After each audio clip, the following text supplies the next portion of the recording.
All right. Hello, Tampa Bay. My name is Joshua Bean. I am co-founder of Green Book of Tampa Bay. We are here for episode 4 of Green Book Live. Before I get to my guest, I wanted to make a couple of announcements and say shout out to Debonair Prince for making our new shirts. Stay tuned for how to get these beautiful things. And also promo that Palms Brittle Company is doing. If you want the best brittle you've ever tasted, check out Palms Brittle Company. Promo code GreenBook15 to get 15% off the most delicious stuff ever. So give them a shout out. We'll post their information after. But with that said, I would like to introduce our lovely, lovely guest.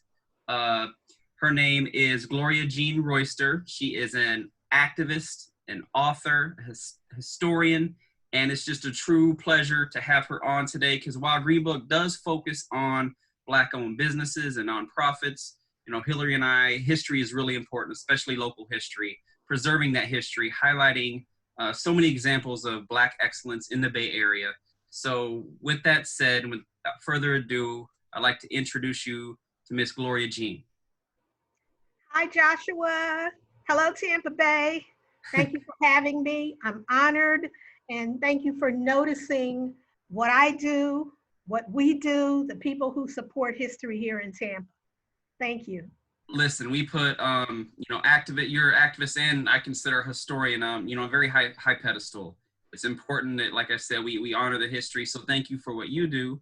Thank you for being aware of us and the work we do and just being willing to come on this evening and kind of share your story and a little bit about yourself. So with that said, tell us about some of your past and future endeavors, some of your accomplishments and your work. Wow, where do I begin? As far as activism, I live in downtown Tampa. I live in a senior building, so I advocate for us and for them. I also am a part of the local neighborhood association, so I advocate and I'm active on issues that are important to the broader community in downtown. And I also am an unofficial ambassador of downtown.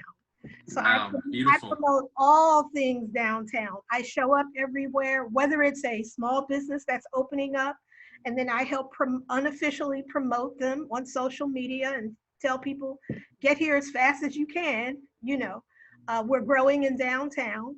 And, I support the Tampa Downtown Partnership.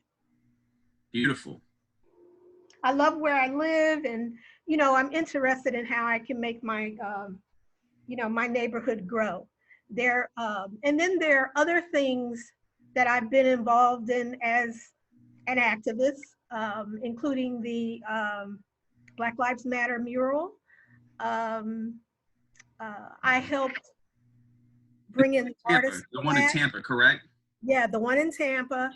I initially sent an email to the city suggesting that we do that. And then they credit me with helping move that email up the chain, but I also copied in that email the lead artist because I knew that these particular artists, Il Sol, Tony Kroll, and Michelle Sawyer, would be inclusive and bring in Black artists. So I'm a behind the scenes person. I don't like to be on Front Street, but that's an effort that I'm very proud of. And, and then as we went through the process, we learned that it was already being talked about. And so although I told Tony Kroll, I don't know how to make this happen, this is up to you all. The Children's Board of Hillsborough County was already making it happen. So they organized the effort, but I'm very proud to be a part of that. It was important to me. And especially because the day that I sent the email, it was the day before a famous history moment in Tampa.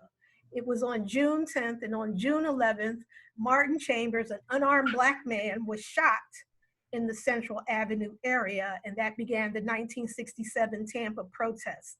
So I was aware of that, and I was feeling all of that, And so to have this happen at that time and during what was happening nationally was extremely important. And it all came together. We had some obstacles, but it all came together thanks to a committed few. Awesome. I like what you said about as far as not trying to be like, on Front Street and like behind the scenes. And the activists that we know over here, kind of St. Petersburg, are the same way. They don't go seeking out the attention and the praise. They're just completely dedicated to the work. And I like that you highlighted that, and it says a lot about, your goals and your intentionality in the work you do. Thank you. Thank you. And we're going to get into a little bit of the historian piece of kind of your background and some projects you're involved with now. But what brought you to Tampa? Because I was not born and raised here either. I spent the first 20 years of my life Oklahoma City. I've been the last 20 here in Tampa Bay. So what kind of brought you here? The Florida sunshine. It's just that simple. It's just that simple. Seriously, I had an injury and I needed to be in a warmer climate. And so my sister had relocated a few months before me. And well, actually, before she relocated, she was here for New Year's. And she called me and she said it was 70 degrees. And I said to myself, I was living in Atlanta, Georgia. And I said, why am I here? And that was January of 2013. And I was in Tampa in May. Wow. It was just the sunshine. It's safe to say that it was the best move we made, right? Exactly. I haven't looked back. I'll never go back. I don't even know how I was there. Maybe to visit, but yeah, I'm good with where I'm at. Let me tell you. Where did you come from? What's that? Where did you come from? Oklahoma City, Oklahoma. Okay. Born and raised. So great place to go up. Not very cultured. I was ready to get out once there's a whole other world out there to experience. Some people get, stuck in their own city and don't ever leave. And I'm really just glad I did. I think I'm better because of it. So I'm grateful for the experience. I love the sunshine. My body just deals with heat better than most people. So I don't miss seasons. I'm good with where I'm at. All right. Kindred spirits. Yes, absolutely. So let's shift gears to talk about history for a little bit, because I think that's really how we got in contact with some of the work you're doing now.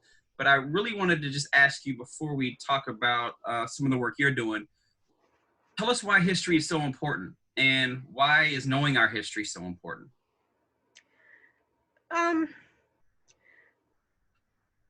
I thought about that. I thought about having a prepared answer, but then I said no, because history is what we just discussed, why we moved to Tampa.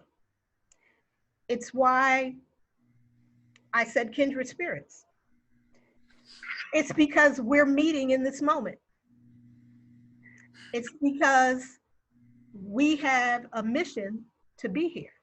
You're interviewing me. I'm talking about history. I'm involved in history. I have loved history since I was a little girl, but I never studied it. And for some reason in Tampa, I'm drawn to history and I'm involved in history. So there is a connection that I have to history being in Tampa. And I'm still trying to figure that out. But also I feel that it helps you know who you are. I was walking, and I think we all go through life. I was walking down Fortune Street and past Fortune Street for a year before I discovered who it was named for after I moved here. And then I forgot about it, and 3 years went past before I actually started researching and discovering who she was. So it's important. It helps you know who you are and why you are in these moments and why we are here today.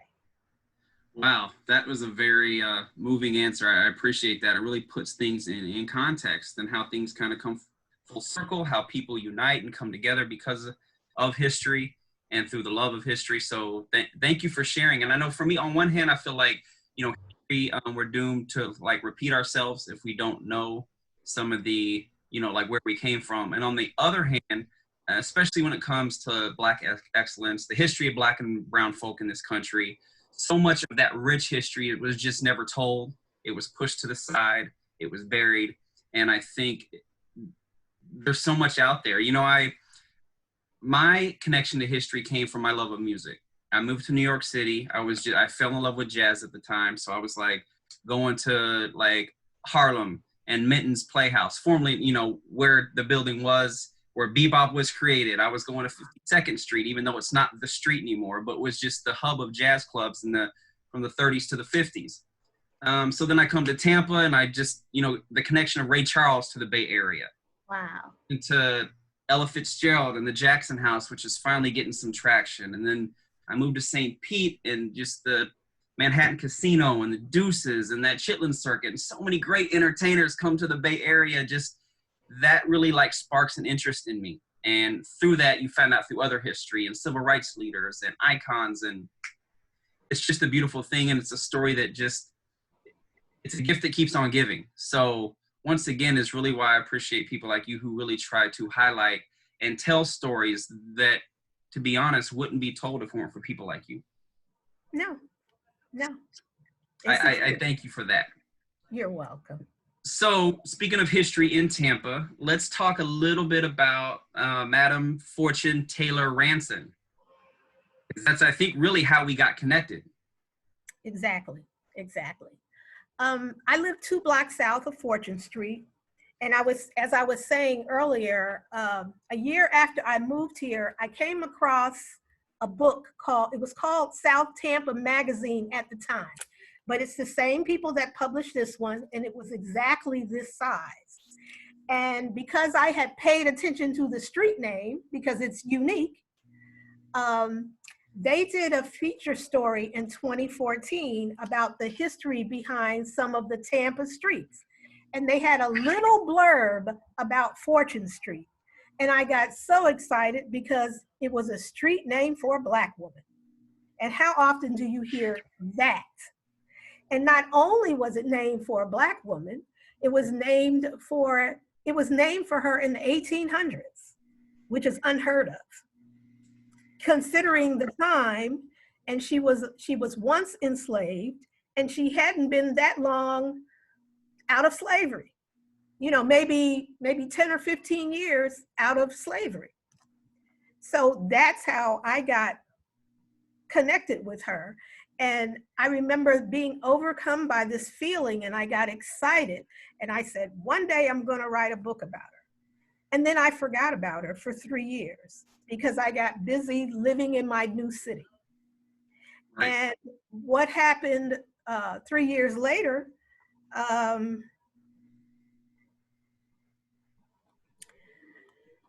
she reminded me of what I had said. You hear people talk about ancestral whispers. Well, they're true.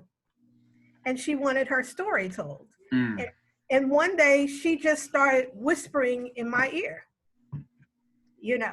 and I heard her and I paid attention. And then either that same day or the next day, I went to the library and started researching her. Now, that was 2017. I didn't find there's not a lot of, it's what I discovered, what people had told me, and what I discovered to be true is that it's hard to find a lot of documents and records and history about African Americans, especially if they were enslaved. Right. So it took me a year to find a document with her name on it before she came to Tampa. Because my goal for writing the book is to fill in some of the gaps, to solve some of the mystery, what I can, to tell the history, and to reveal some things, and to share new things that I learned along the way. So it's been a process. She and her husband were brought to Hernando County as slaves.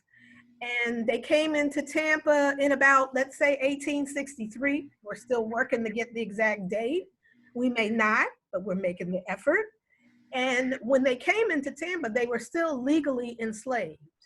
But because things were changing in terms of the Civil War in Tampa Bay, and because, the Union was moving into the area, we're assuming that they fled Hernando County and came into Tampa in search of freedom.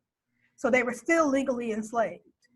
And because the Union occupied Tampa Bay, freedom came early to them, to the enslaved, in 1864. Whereas in the rest of the nation, it was 1865. Everybody knows that year. But in Tampa, Tampa has a history of doing some things ahead of its time. And that's what happened, with African Americans here in Tampa. Right. So they settled on the, they claimed some land. First they settled, and then they later officially claimed some land through the county on the Tampa Riverwalk on the East Bank. So that's where their story begins. Which is, even someone, like I said, I love history. I pride myself on trying to think that I know enough about, especially my local history. But through us communicating, you asked me like, oh, Madam Fortune Taylor Ransom paid. And I'm like, who? And I saw pictures of the tours, and I'm like, I've been down there a million times. I've been through those streets a million times. I've been across that bridge and never had a clue. So, with that said, maybe can you tell us a little bit about kind of the marker that is now in place, the tours that you are doing, and how can people learn more about this amazing, amazing woman? My goal has always been, and I generally say we in our, because, it takes a village. It really does. And there are people, there are followers of Fortune Taylor, since the city put her name on the bridge, the landmark bridge. And so, I have a support system, and I have people who I can call on, when it came time to erect the historical marker that you spoke of on the East Bank of the Fortune Taylor Bridge. After they put her name on the bridge, one of the city councilmen said, well, we need a marker there. So before people go across the bridge, they could read her story. So some of us— What year was that? I'm sorry, I meant to say the year. The bridge was officially named Fortune Taylor Bridge on October 19th, 2017. On May the 23rd, 2018, we erected the historical marker, because you have to go through a process. And so we finally got the marker up. Now, in doing the marker, you have to have, when you apply for a historical marker, here in Hillsborough County, you're encouraged to have an unveiling ceremony.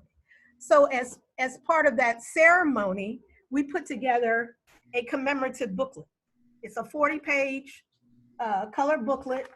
We included stories of fortune, and these are people who have a connection to the Fortune Taylor Bridge and didn't know it until we told them. Wow. For instance, this is, I'll say this real quick. This is former city councilwoman Yvonne Yoli Capine. And we were able to inform her that, let's see if you can see it, that this bank in this photo, it's a little hard to see, yeah.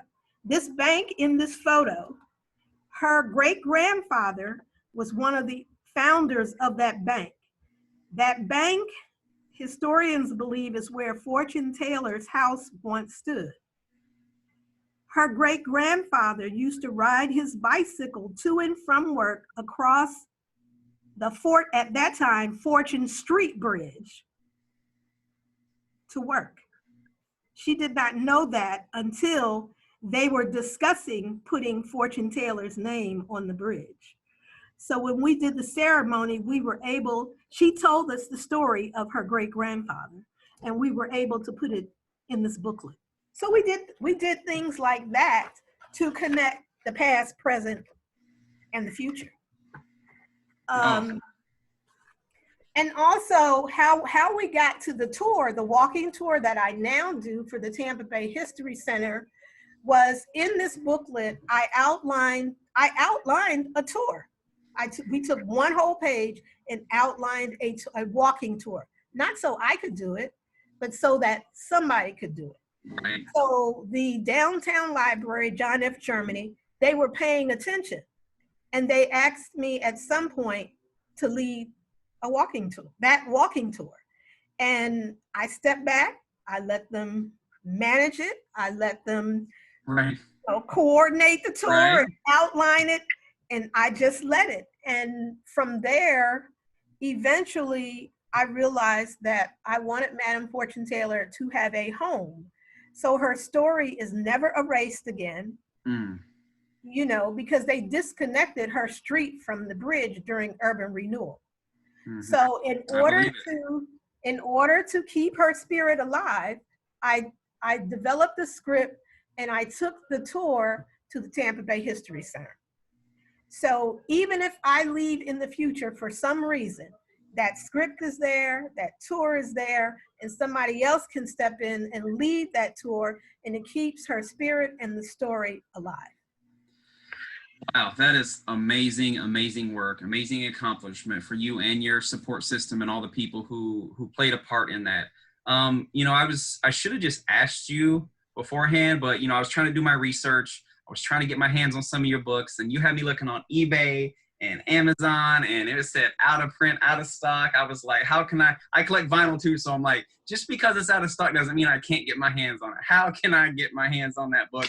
That book needs to be published. It needs to be out there for the masses. We'll discuss that. we'll discuss that. Because if you want to, go ahead, Josh. If you want to sneak me like a side copy so I can preview it, I would be. No, go ahead. Well, it's important to tell the story. It's important. You look at the Central Avenue area, and that is also a tour that one of my fellow historians, Ursula K. Odom, she leads for the Tampa Bay History Center. And if you haven't taken that tour, I encourage everybody, to do so. Someone said to me once, can you imagine Tampa not having Ybor City? Well, that's what happened with Central Avenue. We wiped it out, when we rerouted Fortune Street. We disconnected the history from the bridge. Her name was on that bridge via the street, granted, via the street, and the connectivity for 75 years. And then it just went away. And nobody, most people do not know anything about her. And that bridge connected to her land, 33 acres. Her and her husband were citrus farmers. They helped bring the citrus industry to Tampa. This is all fascinating stuff that needs that's why another reason I want to have you on, because I find this information so powerful, so meaningful, and just so important for now, for this generation, past generations, future. It's just really important. And, living in Tampa for 20 years, I was late to, was it Perry Harvey Senior Park? Yes. One of the most beautiful, well done. Yes. Like in my own backyard, that I guarantee you a lot of people probably watching may or may not know about it. Like it's a must see. So and that's on Ursula Odom's tour. That's part of the Central Avenue tour. It's an amazing park. So my next question is, how can people stay, updated, stay informed? What are you doing? What's some of the work you're doing, whether it's through you being a writer, an activist, historian? How can people, pay attention to the work you're doing? For Fortune Taylor, you can follow us on Facebook. We're at Madam Fortune Taylor. We also, on Twitter, we are at Fortune Taylor. And you can keep up with everything that's going on. We recently had an October 3rd walking tour and the mayor joined us.